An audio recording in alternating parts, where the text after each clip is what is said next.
नमस्कार।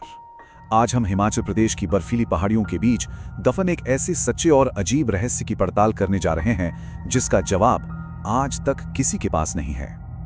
ये कोई मनगढ़ंत कहानी नहीं है, ये एक परिवार की सच्ची दास्तान है।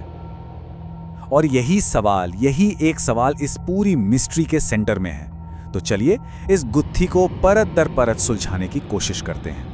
कहानी की शुरुआत होती है एक माँ के उस दावे से जिसने सबको हैरान कर दिया।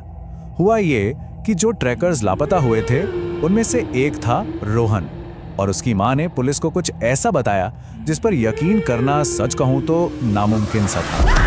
सोचिए, पुलिस स्टेशन का वो एक शांत सा कमरा और वहाँ एक माँ की आंखों में उम्मीद, लेकिन उसका दावा हकीकत से कोसों दूर लग रहा था। पुलिस वाले हैरान थे क्योंकि उनके पास जो जानकारी थी वो एक बिल्कुल अलग कहानी बता रही थी। और बात सिर्फ एक कॉल की नहीं थी। हर रात ठीक उसी वक्त 2:17 पर रोहन के नंबर से उसकी माँ के फोन पर एक मिस्ड कॉल आती थी। हर रात एक ही वक्त पर। बस यही बात इस मिस्ट्री को और भी ज्यादा उलझा रही थी। अब चलिए थोड़ा सा पीछे चलते हैं टाइम में, ये समझने के लिए कि आखिर ये सब कुछ शुरू कैसे हुआ। ये कहानी है 4 दोस्तों की जो निकले तो थे एक एडवेंचर पर, लेकिन उन्हें क्या पता था कि वो सफर उनका आखिरी सफर बन जाएगा। तो बात है 2019 की सर्दियों की। 4 दोस्त त्रियुंड की खूबसूरत लेकिन उतनी ही खतरनाक पहाड़ियों पर ट्रैकिंग के लिए गए। शाम के 4 बजे के बाद घने कोहरे में वो ऐसे ओझल हुए कि उनका कोई नामो निशान नहीं मिला। जब वो वापस नहीं लौटे तो घर वाले परेशान हो गए और एक बहुत बड़ा सर्च ऑपरेशन शुरू किया गया। लेकिन खराब मौसम वो किसी दीवार की तरह बचाव दल के सामने खड़ा था। 3 दिन तक लगातार मुश्किल हालात में खोज चलती रही और फिर मौसम ने आखिरकार बचाव दल का साथ दिया। लेकिन जो सच सामने आने वाला था वो किसी का भी दिल दहलाने के लिए काफी था। जरा सोचिए उन बचाव करने वालों के बारे में। 0 से भी कम तापमान, विजिबिलिटी लगभग 0, और वो उन लड़कों को ढूंढ रहे थे। चौथे दिन जब सूरज की रोशनी पहाड़ों पर पड़ी तो एक छोटी सी उम्मीद जगी, पर उस उम्मीद के साथ एक भयानक सच भी बाहर आया। रेस्क्यू टीम को 4 दोस्तों के शव एक गहरी खाई में मिले। उनके साथ जो फोन थे वो भी चकनाचूर हो चुके थे, सिवाय एक के, रोहन का फोन। वो बिल्कुल सही सलामत था, एक खरोच तक नहीं थी, लेकिन उसमें जान नहीं थी। वो पूरी तरह से डेड था। और यहीं से कहानी का सबसे बड़ा सवाल, सबसे बड़ा विरोधाभास शुरू होता है। एक तरफ वो सबूत थे जो चीख कर कुछ कह रहे थे, और दूसरी तरफ थी वो मिस्ड कॉल्स जो हर तर्क, हर लॉजिक को चैलेंज कर रही थी। रोहन के फोन को जब फोरेंसिक जांच के लिए लैब भेजा गया तो जो रिपोर्ट आई वो एकदम साफ थी।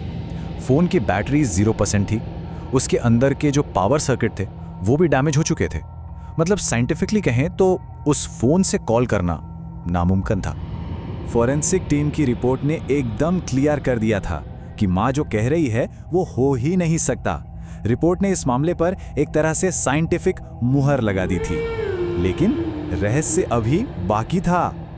तो एक तरफ थी फोरेंसिक साइंस जो कह रही थी असंभव, और दूसरी तरफ थे ऑफिशियल कॉल रिकॉर्ड्स जो बिल्कुल अलग कहानी सुना रहे थे।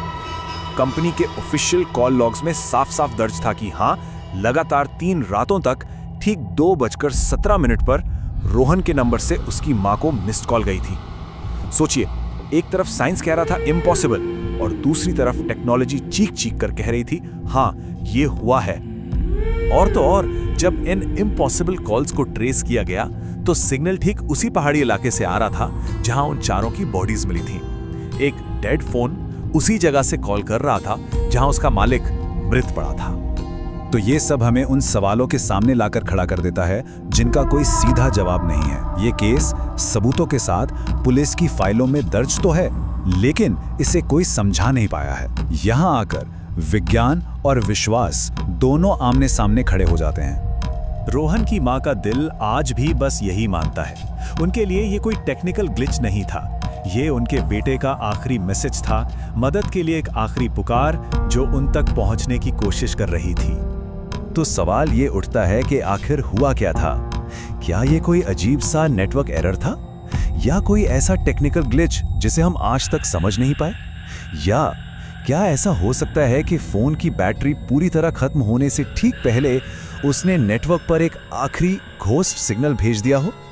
या फिर क्या ये वाकई कुछ ऐसा था जो हमारी विज्ञान की समझ से। वहाँ के स्थानीय लोग वो आज भी मानते हैं कि पहाड़ों की अपनी एक आत्मा होती है, उनके अपने रहस्य होते हैं। उनके लिए ये कोई हैरानी की बात नहीं है। उनका मानना है कि कुछ चीजें ऐसी होती हैं जिन्हें तर्क से नहीं, सिर्फ महसूस किया जा सकता है। ये मामला आज भी पुलिस फाइलों में एक अनसुलझी पहेली बनकर दर्ज है। सारे सबूत मौजूद हैं, सारे रिकॉर्ड्स हैं, लेकिन उन 3 मिस्ड कॉल्स का रहस्य आज भी कायम है। सवाल बस यही छूट जाता है, क्या ये सिर्फ एक टेक्निकल इत्तेफाक था या वाकई एक बेटे की अपनी माँ को आखिरी अलविदा कहने की कोशिश थी?